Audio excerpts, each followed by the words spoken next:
नमस्कार, रीवा 24 के ताजा तरीन अंक के साथ मैं शैलेंद्र। सबसे पहले प्रमुख खबरें। खाद वितरण के दौरान करहिया मंडी में जमकर हुआ हंगामा। भारी भीड़ के चलते कई महिलाएं हुई घायल, कुछ हुई बेहोश। बैकुंठपुर थाना अंतर्गत फिर चली गोली, घायल का इलाज जारी। लाडली लक्ष्मी पथ बना समाजी तत्वों का अड्डा, स्कूली छात्राओं का चलना हुआ मुश्किल। और मऊगंज विधायक दोबारा गिरफ्तार, समाजवादी पार्टी ने विधायक पर लगाए माहौल खराब करने के आरोप। इन खबरों सहित अन्य खबरें विस्तार। रीवा के करहिया मंडी में खाद वितरण के दौरान जमकर हंगामा हुआ। इस दौरान कई महिलाएं बेहोश हो गई। किसानों ने शासन प्रशासन पर लापरवाही और पक्षपात के गंभीर आरोप लगाए हैं। रीवा करहिया मंडी में खाद वितरण आज किया जा रहा था। इस दौरान हजारों की संख्या में महिला और पुरुष पहुंच गए। एक ही काउंटर होने की वजह से जमकर हंगामा हुआ। इस दौरान महिलाओं के बीच आपस में ही मारपीट हो गई। वहीं पुरुष भी आपस में भिड़े रहे और एक दूसरे पर गाली गलौज करते रहे। आपको बता दें कि पिछले कई महीनों से खाद की उपलब्धता न होने के कारण जैसे ही किसानों को पता चला कि यह खाद का वितरण किया जा रहा है, किसानों की भीड़ टूट पड़ी। महिलाओं ने एक दूसरे को धक्का दिया। इस अव्यवस्था के दौरान कई महिलाएं घायल हो गई, वहीं कुछ महिलाएं बेहोश हो गई। एक महिला को तो किसी ने पत्थर ही मार दिया। किसानों ने बताया कि सुबह 4 बजे से ही लाइन में लगे हुए हैं, लेकिन खाद नहीं मिल रही है। सत्ता पक्ष से जुड़े लोगों को पीछे के रास्ते से खाद दी जा रही है, जबकि गरीब और आम किसान परेशान है। इस संबंध में हमने कई महिला और पुरुष किसानों से बात की। 5 बजे से सुबह लाइन में लगे हैं, खाद नहीं मिल पा रही है। इतना मारामारी है, लगता है प्राण ले लेंगे। क्या नाम है, कौन से गांव से आए हो? हम रहट गांव से आए हैं। अभय कुमार पांडे नाम है हमारा। खाद के लिए 2-3 महीने से खाद नहीं मिल रही है। अब तो खाद आई बड़ी मुश्किल से। सुबह 5 बजे से लाइन में लगे हुए हैं, लाइन एक भी नहीं बढ़ रही है। इतना मारामारी है, लगता है प्राण ले लेंगे। इस तरह में ना हम लोग खेती बो पाएंगे, न सोसाइटी में देंगे, न कोटा में गल्ला जाएगा। कहाँ से सरकार बांटेगी फ्री में जो बांटती है? भाई किसानों की सुविधा के लिए कुछ न कुछ व्यवस्था की जाए। कोई व्यवस्था नहीं है। हम लोग भूखे प्यासे यहाँ मर रहे हैं। खाद के लिए बड़ी किल्लत है भैया। अगर यही खाद पहले आ गई हो गई होती। आगे बैठाई बुझ जाती है, यहाँ लाइनें नहीं बढ़ रही है। उनकी झगड़ा कर रही है कि ऐसा कमाल जो पुलिस आई तो लेडीज जो लाइन से गाइडलाइन है तो उनको पीछे करे ना, तब ना वो बना। नहीं ऐसा इनसे झगड़ा बढ़ते रही, लाइन से ना रही तो फालतू खड़ी है, उनके बीच में घुस रही है।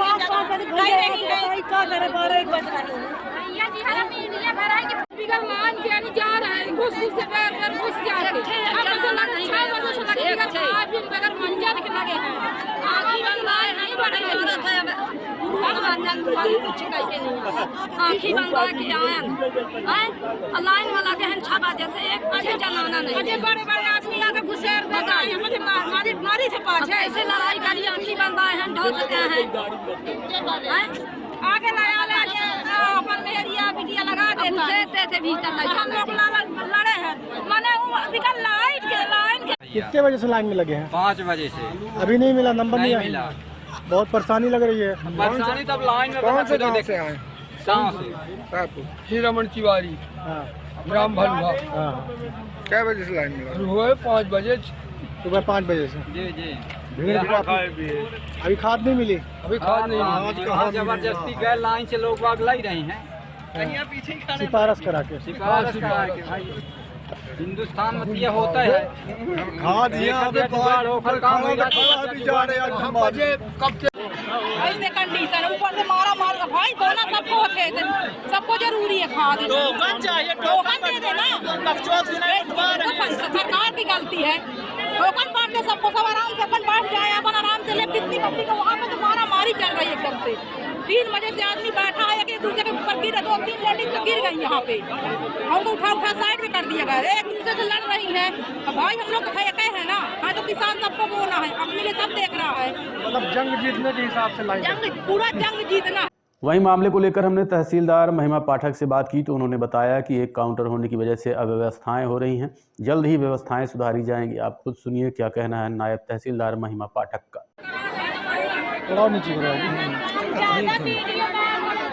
मैडम ये कितने बजे से लाइन लगी हुई है?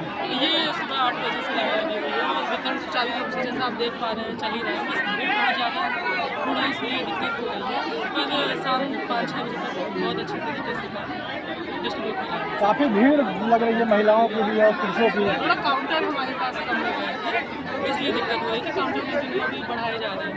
कितने काउंटर लगाए गए हैं? अभी तो 2 काउंटर चल रहे हैं, 2 और अभी बढ़ने वाले हैं। टोकन की व्यवस्था नहीं की गई है? टोकन मिल रहे हैं ना, मिल गए सभी को? तो सभी टोकन बट गए तो फिर भी इतनी भीड़ क्यों? टोकन मिल चुके हैं, उधर साइड में खाद अपनी ले रहे हैं। जो लिस्ट मिल रही है उसके थ्रू उधर साइड अभी भी खाद भी बट मिल रही है। विवाद की स्थिति क्यों हो निर्मित हो जाती है? थोड़ा भीड़ बहुत ज़्यादा है और इसमें काउंटर कम हो गया है, इसलिए थोड़ा कंप्यूटरेशन मशीन भी कम है, पता चला। बस दिक्कत उसी की मतलब आ रही है, मशीन भी आ रही है और हमारे कर्मचारी भी आ रहे हैं, जिससे काउंटर 2 और बढ़ जाते हैं। पूरे घटनाक्रम को लेकर एडवोकेट आनंद तिवारी ने बताया कि शासन प्रशासन द्वारा कोई भी व्यवस्था नहीं की गई। किसान सुबह से भटक रहे थे। भारतीय जनता पार्टी से जुड़े लोगों को पीछे के रास्ते से खाद दिलाई जा रही थी। ये शासन और प्रशासन की घोर लापरवाही का परिणाम है। आज यहाँ मैं देख रहा हूँ सुबह 4 बजे से क्षेत्र के किसान लाइन में लगे हुए हैं, जहाँ एक तरफ ऐरा मवेशियों द्वारा किसानों की फसल पहले ही चौपट हो चुकी है, जो 24 घंटा ताक कर रात में जाग कर बचा पाए हैं, उनके ही फसल बची थी। और अब जब गेहूं की बुवाई के लिए किसान खाद के लिए 4 बजे से यहाँ लाइन में लगे हैं। स्थिति ये है, न शासन और प्रशासन की कोई व्यवस्था है। यहाँ महिलाएं एक दूसरे के ऊपर चढ़ रही हैं। 4 या 5 ट्रक मुश्किल से खाद आई है। उसके लिए शासन को चाहिए कि कम से कम 5 से 6 काउंटर बनाना चाहिए। 1 काउंटर बनाए हैं, उसमें लोग ज़बरदस्ती आगे जाके और एक दूसरे के ऊपर चढ़ रहे हैं, कोई व्यवस्था नहीं है। साथ ही यहाँ पर जो सत्ता पक्ष के लोग हैं, कोई विधायक से फ़ोन करवा रहा, कोई मंत्री से फ़ोन करवा रहा, उनके लिए पीछे साइड से खाद जा रही है। मेरा जिला प्रशासन से और प्रदेश के मुखिया से निवेदन है कि ये खाद बीज की समुचित व्यवस्था कराएं और जहां खाद उपलब्ध हो वहां शासन प्रशासन की ऐसी व्यवस्था होनी चाहिए कि किसानों को तकलीफ ना हो। लाडली लक्ष्मी पथ आपराधिक तत्वों का अड्डा बन चुका है, जहां छात्राओं का चलना मुश्किल हो चुका है, जिसकी शिकायत आज छात्राओं सहित छात्रावास वार्डन ने पहुंचकर दर्ज कराई। लाडली लक्ष्मी पथ अब असामाजिक तत्वों का अड्डा बनता जा रहा है, जहां शराबखोरी से लेकर गुंडागर्दी, मारपीट और गोली चालन जैसी घटनाएं घट चुकी हैं। काफी समय से प्रताड़ित हो रही हॉस्टल की छात्राओं ने आज पुलिस अधीक्षक कार्यालय पहुंचकर शिकायत दर्ज कराई। छात्राओं का कहना है कि रास्ता चलना मुश्किल हो चुका है। वहां आपराधिक तत्व गुट में खड़े रहते हैं, उनके साथ अश्लील हरकतें करते हैं। लाडली लक्ष्मी पथ में कई विद्यालय, हॉस्टल और कॉलेज भी हैं, जहां से निकलना मुश्किल हो चुका है। लगातार हो रही घटनाओं के बीच कई बार पुलिस के द्वारा कार्रवाई भी की गई, लेकिन इस मार्ग में अपराध रुकने के नाम नहीं ले रहे हैं। यदि इसी तरह की गतिविधियां होती रही तो कभी भी बड़ी घटना घट सकती है। मैं ओबीसी गर्ल्स हॉस्टल की अधीक्षिका हूँ। मेरी छात्राएं जब स्कूल कॉलेज के लिए निकलती हैं, सबको के अलग अलग टाइम है। किसी टाइम पे सुनसान पा करके ये मॉडल साइंस और सैनिक स्कूल की जो साइड वॉल है वहाँ पे फेस कवर करके, वैसे तो कोई खड़े रहते हैं, बाइक नंबर चेंज कर करके आते हैं, और जब देख लेंगे कि लड़कियां अकेली हैं तो फिर वो अश्लील हरकतें करेंगे, अर्धनग्न हो जाएंगे। कभी कभार अकेली रहती हैं तो उनके पीछे भी दौड़ जाते हैं। ऐसे में क्या होती है, लड़कियां कई बार डर जाती हैं, सहम जाती हैं और निकलने से डरने लगती हैं। स्कूल कॉलेज कैसे जाएंगे ऐसे में? तो हम जी तो हम उनकी सुरक्षा के लिए अपने प्रशासन को याद दिलाने के लिए आए हैं, और उनकी सुरक्षा ही हमारा मेन हित है कि लड़कियां पढ़ने आई हैं तो जिम्मेदारी से पढ़े, इस प्रकार का बाहरी खौफ न रहे उनके साथ। हमने एक बार किया है, अभी कल कलेक्टर मैडम से मिले हैं तो उन्होंने तुरंत हमको लेटर है। अभी मैं यहाँ पे आवक जावक में देने आई हूँ लेटर, और उसके बाद जी एसपी साहब को देने आई हूँ। निपनिया मारपीट कांड के बाद सांप्रदायिक झगड़े की आशंका को लेकर कुशवाहा समाज ने आज पुलिस अधीक्षक से शिकायत दर्ज कराई है। साथ ही ये आरोप लगाया है कि उत्तर प्रदेश के भूमाफिया अतीक अहमद के गुर्गों का रीवा के भूमाफियाओं के साथ नेटवर्क है, जिससे कभी भी बड़ी घटना घट सकती है। रीवा के सिटी कोतवाली थाना क्षेत्र में 2 दिन पहले जमीनी विवाद को लेकर मारपीट के बाद मौके पर अभी भी तनाव की स्थिति बनी हुई है।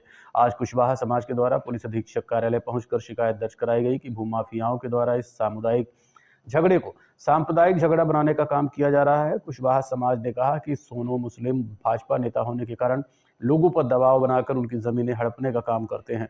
जमीन की नापजोख के दौरान सोनू मुस्लिम व उनके पाले हुए गुंडों के द्वारा जिस तरह से मारपीट की गई, उससे क्षेत्र में दहशत का माहौल है। पुलिस अधीक्षक को ज्ञापन सौंपते हुए कुशवाहा समाज ने कहा कि माफिया को राजनीतिक संरक्षण प्राप्त है, जिसके चलते उनके हौसले बुलंद हैं और इन माफियाओं के तार दूसरे राज्यों के माफियाओं से भी जुड़े हुए हैं। कुशवाहा समाज ने यह भी आरोप लगाया कि माफिया तीक अहमद का पैसा रीवा में लगा हुआ है, जिसके कारण भूमाफिया के द्वारा लगातार गरीबों की जमीन हथियाई जा रही है, जिसे लेकर पहले भी कई बार विवाद हो चुके हैं। परसों 20 तारीख को निपनिया में जो मारपीट की गई सोनू मुस्लिम द्वारा, जो तथाकथित हुई है, कहा जाता है कि वो जमीन का काम करता है भूमाफिया, और ये कुशवाहा परिवार के ऊपर हमला किया। और ये लोग ये कह रहे हैं कि हम हाई कोर्ट का आदेश था तो जिसके कारण से हम नगवा रहे थे और ये लोग पहुंच गए और इन लोगों को बुलाया नहीं गया। उनका बार बार मीडिया में ये कहना है कि इनको बुलाया नहीं गया, ये लोग पहुंच गए। तो क्या अगर किसी की ज़मीन बगल में है और कोई अगर ज़मीन नप रही है वो पहुंच गया तो उनके साथ क्या मारपीट करेंगे? और मारपीट क्या, इस तरह के सैकड़ों लोगों को बुलाते और योजनाबद्ध तरीके से मारपीट करना, दहशत का माहौल बनाया इन लोगों ने। और निपनिया मोहल्ले में सिर्फ ये सोनू मुस्लिम ही नहीं है, एक दो लोग और भी हैं जो इस तरह का दहशत का माहौल बनाए हुए हैं। यहाँ तक कि आप लोगों ने जो निपनिया में दारू की दुकान खुली हुई है, डॉक्टर अनीस सिद्दीकी, उनका लड़का है बबलू सिद्दीकी, उन्होंने क्या किया है कि वो एक कुशवाहा जी की ज़मीन को हड़प कर रखा हुआ है कई वर्षों से, लेकिन उनकी इतनी हिम्मत नहीं हो रही है कि आवेदन दे सकें और उनमें दस्तखत करके हम यहाँ पे उनके खिलाफ कार्रवाई करा सकते। तो ये जो दहशत का माहौल है ये कैसे निर्मित है? ये कुछ लोगों द्वारा निर्मित किया हुआ माहौल है। और जानकारी मिल रही है इस लड़ाई के बाद कि हिंदू मुस्लिम वाला माहौल बनाया जाए, तो हम लोग इसके बिल्कुल हिंदू मुस्लिम माहौल बनाने के खिलाफ में है कि लड़ाई वाला गंदा वातावरण न बने। और मैं समाज को मैसेज देना चाहता हूँ कि ये सिर्फ कुछ भू माफियाओं का मामला है और इसके साथ साथ वो जो सोनू मुस्लिम है वो बीजेपी के नेता हैं, तो कहीं ना कहीं ये लोग बीजेपी के द्वारा समर्थित व्यक्ति हैं, इसलिए इनके पास इतनी दबंगई है इस जमीन पर। रीवा के सिविल लाइन थाना क्षेत्र के कुछ समय पहले हुए गोलीकांड के आरोपी को पुलिस ने गिरफ्तार कर लिया है। पुलिस गिरफ्त में आए आरोपी के पास से पिस्तौल सहित जिंदा कारतूस बरामद की गई है, जिसके बाद अब पुलिस सरगना की तलाश में जुटी हुई है। पुलिस ने बताया कि 6 सितंबर को पडरा स्थित शिव पेट्रोल पंप में पुराने रंजिश को लेकर आरोपी नितिन मिश्रा एवं उसके साथियों द्वारा गोली चलाई गई थी। पुलिस काफी समय से आरोपी की तलाश कर रही थी, जिसे बीते दिन पुलिस ने गिरफ्तार कर लिया। पकड़े गए आरोपियों की निशानदेही पर पुलिस ने पिस्तौल और जिंदा कारतूस भी बरामद कर लिया है। आरोपी नितिन मिश्रा ने अंकुश द्विवेदी और जतिन के ऊपर फायर किया था। बताया जा रहा है कि नितिन मिश्रा के ऊपर पहले से भी आपराधिक मामले दर्ज हैं। आरोपी के खिलाफ धारा 109 हत्या के प्रयास आरोप में भी कार्रवाई की गई है। साथ ही अवैध हथियार के सरगना की तलाश की जा रही है, जिसके द्वारा आरोपी को पिस्टल उपलब्ध कराई गई थी। दिनांक 6/9/2024 को जो संतोष पेट्रोल पंप है वहाँ पे एक घटना घटी थी, जिसमें नितिन मिश्रा ने पुरानी रंजिश को लेते हुए जतिन और उसके साथियों को पिस्टल से फायर किया था। तब से वो फरार चल रहा था। दिनांक 20 तारीख को 20/11/2024 यानी परसों दिन उसको गिरफ्तार किया गया और उसका पुलिस रिमांड लिया गया और कल उसकी गहन पूछताछ की गई तो उसने घटना में प्रयुक्त जो पिस्टल था उसको एजी कॉलेज जो है उसके सामने झाड़ियों में छुपा कर रखना बताया, जहाँ से पिस्टल और जिंदा कारतूस बरामद किए गए हैं। हाँ, पहले भी इसके ऊपर 2 मामले पंजीबद्ध हैं और इस मामले में भी धारा 109 यानी पुरानी धारा जो 37 है उसका कायम किया गया था, उसमें गिरफ्तार किया गया है। इनका चुराटा क्षेत्र में कोई विवाद हुआ था इनका, तो उसी विवाद को लेके और समझौते को लेकर इनकी जो बुराई चली आ रही थी, समझौते को लेकर उस दिन विवाद हुआ था। ये हथियार में क्लियर हो गया है नाम कहाँ से आया है, लेकिन अभी गोपनीयता इसका बनाए रखे जाना जरूरी है और ये क्लियर हो गया है कि हथियार जो बिक्री यहाँ करने वाले पूर्व के हैं उन्हीं में से कोई है। हाँ, अभी आरोपी का नाम खुला है, अभी अपन मीडिया के सामने नहीं रख रहे हैं क्योंकि गिरफ्तारी मुश्किल हो जाएगी उसके बाद, तो उनको भी गिरफ्तारी की जाएगी। रीवा में चल रही पुनर्घत्वीकरण योजना को लेकर व्यापारी अब चिंतित हैं। 1 दशक से अधिक समय से चल रही पुनर्घत्वीकरण योजना के राडार में अब रेवांचल बस स्टैंड आया है, जिसे लेकर वहां के व्यापारी विरोध में उतर आए हैं। पुनर्घत्वीकरण योजना का विरोध करते हुए रेवांचल बस स्टैंड के व्यापारियों ने आज कलेक्टर को ज्ञापन सौंपा, जिसमें उनका कहना है कि पिछले 50 से 60 वर्षों से वो अपना व्यापार कर रहे हैं। अब बस स्टैंड को प्राइवेट हाथों में कौड़ियों के भाव बेचा जा रहा है। व्यापारियों ने कहा कि रीवा शहर में अब उनके लिए कोई स्थान बचा ही नहीं। जो ज़मीनें थीं वो प्राइवेट हाथों में चली गई हैं और यहाँ बड़े मॉल बन चुके हैं, जिसे लेने के लिए छोटे व्यापारियों की हिम्मत नहीं है। जो रीवा के पुराने व्यापारी थे वो सड़क पर आ चुके हैं और बाहर से आए व्यापारी रीवा में कब्जा कर चुके हैं। ऐसे में अब उनके सामने जीवन यापन का संकट आ खड़ा हुआ है। रीवांचल बस स्टैंड के व्यापारियों ने कहा कि साल 2015 से लेकर अब तक इस संबंध में कई बार प्रशासन से अनुरोध किया गया, लेकिन कोई असर नहीं हुआ। ज्ञापन सौंपते हुए व्यापारियों ने कहा कि स्थानीय विधायक के द्वारा ये कहा गया था कि यहाँ से उनकी पुरानी यादें जुड़ी हुई हैं, जिसे हटाया नहीं जाएगा, लेकिन अब वहाँ से भी कोई जवाब नहीं मिल रहा है। व्यापारियों ने यहाँ तक कहा कि यह सब उन्हीं के इशारे पर हो रहा है।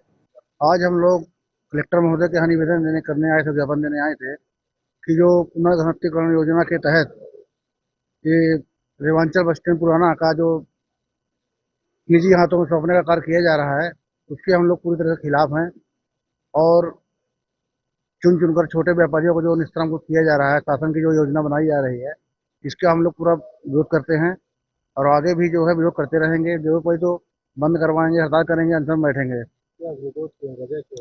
विरोध ये कि हम लोग 50-60 वर्षों से वहाँ पर दुकानदारी कर रहे हैं अपनी, और शासन प्रशासन जो भी नियम कायदा अपना बना रहा है कि जमीनों को बेच करके बिल्डर को दिया जाए और यहाँ के दुकानदारों को हटाया जाए, तो हम लोगों का कहना ये है कि हम लोग 50-60 साल से बैठे हुए हैं, तो बिल्डर को क्यों दिया जा रहा है?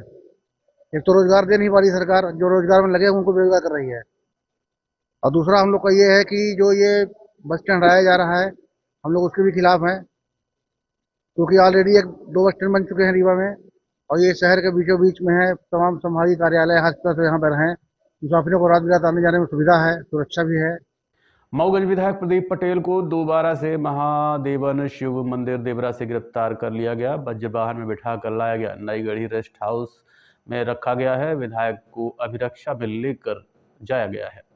मऊगंज विधायक प्रदीप पटेल रीवा से अपने दल बल के साथ देवरा महादेवन शिव मंदिर के लिए रवाना हुए थे, लेकिन मंदिर के आसपास पुलिस के द्वारा भारी बैरिकेडिंग की गई थी, जिसके कारण मऊगंज विधायक मंदिर तक नहीं पहुंच पाए। मंदिर के समीप ही बनाई गई बैरिकेडिंग के पास पुलिस ने उन्हें रोककर दोबारा से गिरफ्तार करते हुए वज्र वाहन में बिठा लिया और वज्र वाहन में बिठाकर नई गढ़ी के रेस्ट हाउस में अभिरक्षा में रखा गया।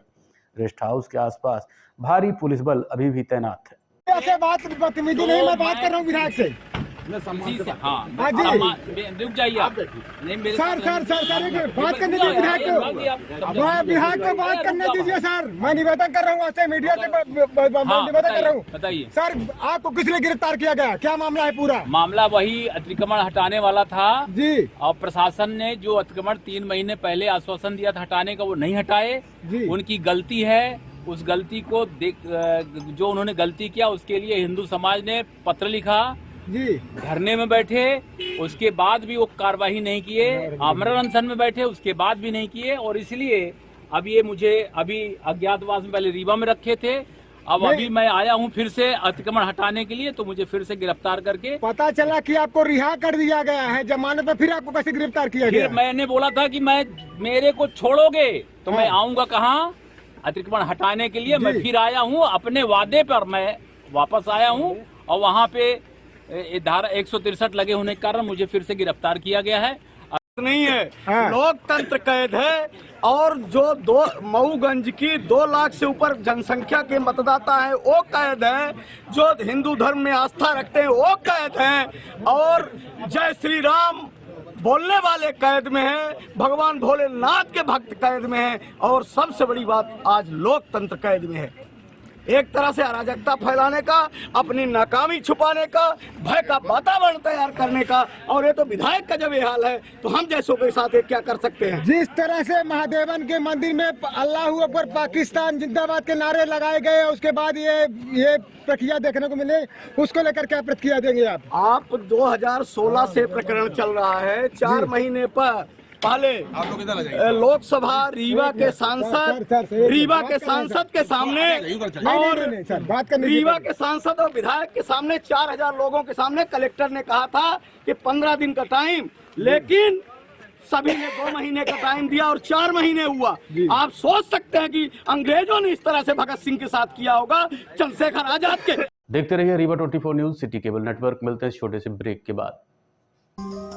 Pentium point group of institutions BCI, PCI, AICTE नई दिल्ली व उच्च शिक्षा मध्य प्रदेश शासन द्वारा मान्यता प्राप्त तथा APSU रीवा और RGPV भोपाल से संबद्ध Pentium point group of institutions. हमारे यहाँ नियमित पाठ्यक्रमों में law courses BA LLB, LLB, LLM, BCom LLB, BBA LLB, management courses MBA, IT, finance, marketing, HR, BBA, pharmacy courses D pharmacy, B pharmacy, pharmacy के अलावा BA all group, BBA, BCA, BCom, BSc, CS, PCM, BSc, CPZ, BSc biotech, MSc physics, chemistry, computer science व biotech, MA history, sociology, economics, MCom, MSW, PGDCA उपलब्ध हैं।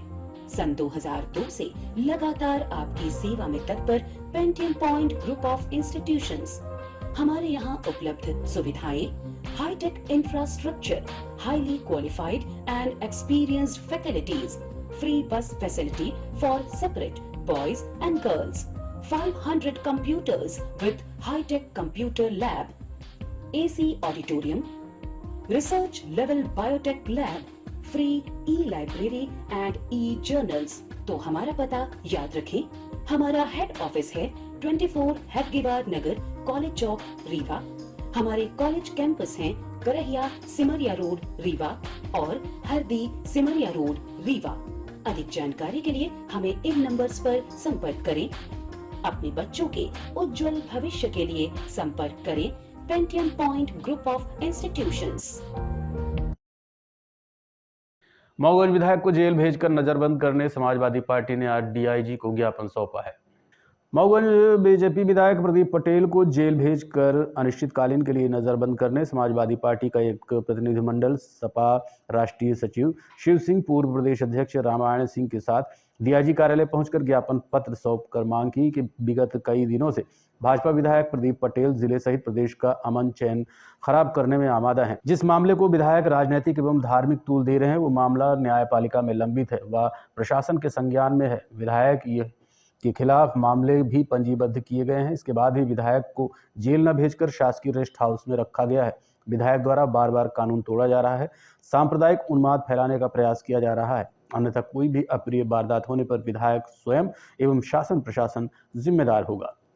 मऊगंज विधायक प्रदीप पटेल वो भाजपा के विधायक हैं और लगातार 4-5 दिनों से यहाँ अमन चैन खराब करने का काम कर रहे हैं और सांप्रदायिक उन्माद फैलाने का काम कर रहे हैं। अभी क्या बातें रखी गई? अभी DIG साहब से हम लोगों मिले और हमने ये कहा कि इस तरह से भाजपा विधायक को कि फावड़ा कुदाड़ी लेकर के आप अतिक्रमण हटाओ। जब मामला न्यायालय के संज्ञान में है, प्रशासन के संज्ञान में है, तो प्रशासन जो भी फैसला लेगा उसको हर व्यक्ति मानता है। आपको ये अधिकार नहीं है कि आप हुजूम लेकर के और वहाँ पर आपके लोग आप कुदाड़ी फावड़ा ले लें, डंडा ले लें और इसके बाद आप अतिक्रमण हटाने का काम करें। तो इसकी समाजवादी पार्टी निंदा करती है और समाजवादी पार्टी की ये मांग है कि तत्काल जिस तरह से विधायक के खिलाफ मामले कायम हैं, यदि आम नागरिक पर मामले कायम होते हैं तो उन्हें आप जेल भेज देते हैं। विधायक पर मामले कायम हैं और उस व्यक्ति को आप सरकारी रेस्ट हाउस में रखते हैं, तो ये बिल्कुल गलत बात है। हमारी मांग है कि तत्काल विधायक को जेल भेजा जाए और अनिश्चितकालीन के लिए उसे नज़रबंद किया जाए। और यदि नहीं तो यदि कोई भी स्थिति बिगड़ती है रीवा के अंदर, तो इसके लिए विधायक स्वयं और शासन प्रशासन जिम्मेदार होगा और समाजवादी पार्टी भी उन परिजनों से, पीड़ितों से मिलने जाएगी और पूरी लड़ाई लड़ेगी। ये हम कहने आए हैं। देखते रहिए Rewa 24 news, city cable network. मिलते हैं छोटे से ब्रेक के बाद। हड्डी जोड़ एवं रीढ़ रोग तथा स्त्री रोग एवं प्रसूति रोग का इलाज एक ही छत के नीचे। विघ्नहर्ता hospital and trauma centre, hotel landmark के पास, रतहरा, रीवा। डॉक्टर संतोष सोनी, पूर्व चिकित्सक, बॉम्बे हॉस्पिटल, मुंबई। हड्डी जोड़ एवं रीढ़ रोग विशेषज्ञ, छोटे चीरे एवं दूरबीन विधि द्वारा हाथ तथा पैर की हड्डियों का ऑपरेशन।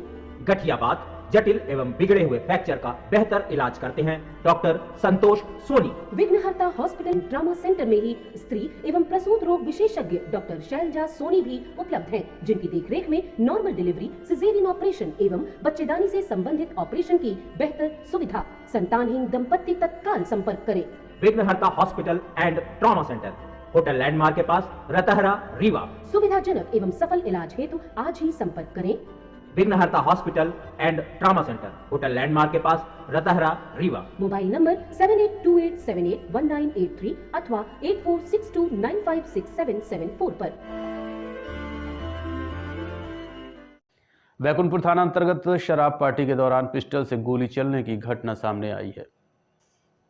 बैकुंठपुर थाना क्षेत्र के पटना और नेबूहा गांव के आधा दर्जन युवक बुधवार की रात सौर गांव के पास एक खेत में शराब पार्टी कर रहे थे। इसी बीच रात करीब 1:30 बजे के आसपास किसी बात को लेकर दोनों पक्षों के बीच कहासुनी हो गई और युवक ने पिस्तौल निकालकर दूसरे पक्ष रामपति साकेत को गोली मार दी। पीड़ित के जांघ में गोली लगी है, जिसका इलाज फिलहाल डॉक्टरों द्वारा किया जा रहा है। खबर लिखे जाने तक आरोपी की हालत खतरे से बाहर बताई जा रही है। पीड़ित की शिकायत के आधार पर आरोपी वीरेंद्र वेदी उर्फ छोटू निवासी नेबूहा के खिलाफ मामला पंजीबद्ध कर लिया गया है, जिसकी तलाश की जा रही है। आपको बता दें कि 2 दिन पहले ही 17 और 18 तारीख की दरमियानी रात एक बारात में गोली चलने की घटना हुई थी, जो दुल्हन के चचेरे भाई को लगी थी, जबकि फायर टीआई राम सिंह के ऊपर किया गया था। सवाल ये उठता है कि शहर में आखिर इतने हथियार कहां से आ रहे हैं। अरे गोली लग गई सर जी। गोली मार दिया गया मेरे को। कौन मारा है? छोटू द्विवेदी। हाँ। कहे के लिए मारा? अरे मतलब में न झगड़ा न झांसी, कोई कुछ नहीं हुआ तो भी गोली मार दिए। कितनी गोली मारी? एक गोली मारी। एक गोली लगी? हाँ। क्या आप बुलवाया गया था आपको? हाँ, वहाँ पे बुलवाया गया था कि आ जाओ, यहाँ पे काम चल रहा है। तो जब वहाँ पे गया तो ठीक ठाक था, पे जब चलने लगा तो उसने शूट कर दिया, गोली मार दिया। जब आप चलने लगे तो गोली मार? मैं बैठा। कुछ विवाद था? वो अभी नहीं, कुछ नहीं। कुछ समझ में नहीं आया? कभी विवाद किया ही नहीं। ये क्या बजे की घटना है? ये करीबन 1-1:30 बजे की रात की बात है। 1-1:30 बजे रात? क्या नाम है आपका? रामपति साकेत। निवासी? रहने वाले कहाँ के? ग्राम पटना। बैकुंठपुर? जी सर, ग्राम पटना, थाना बैकुंठपुर। थाना बैकुंठपुर। अभी ऑपरेशन हुआ कि नहीं हुआ? अभी नहीं हुआ सर। अब ये लोग रात में वहाँ थे। अब हमको ये जानकारी नहीं है कि कैसे की हुई घटना। हाँ, लेकिन हमको जब फोन गया तब पता चला कि चोट लग गई है। कैसे चोट लगी, कहाँ से? अब चोट, अब हमको दूसरा आदमी बताया कि चोट लगी है। जब यहाँ आए तो जब अपने भाई से मिला तब वो बोले, उनसे बात किया तो वो बोले कि मेरे गोली लगी है। गोली लगी? हाँ। कितनी गोली लगी है? अब बताते हैं कि एक फायर किए हैं, लेकिन जगह 2 जगह दिखा रहा है। वैसे तो पता चला कि 3 गोली चली है। 3 गोली लगी? हाँ, लेकिन जख्म 2 जगह दिख रहा है। जख्म 2 जगह। अब कैसी हालत उनकी? उनकी अब तो ऑपरेशन नहीं हुआ? अभी ऑपरेशन नहीं हुआ, गोली नहीं निकाली। हाँ। आज के अंक में इतना ही। देखते रहिए रीवा 24 न्यूज। नमस्कार।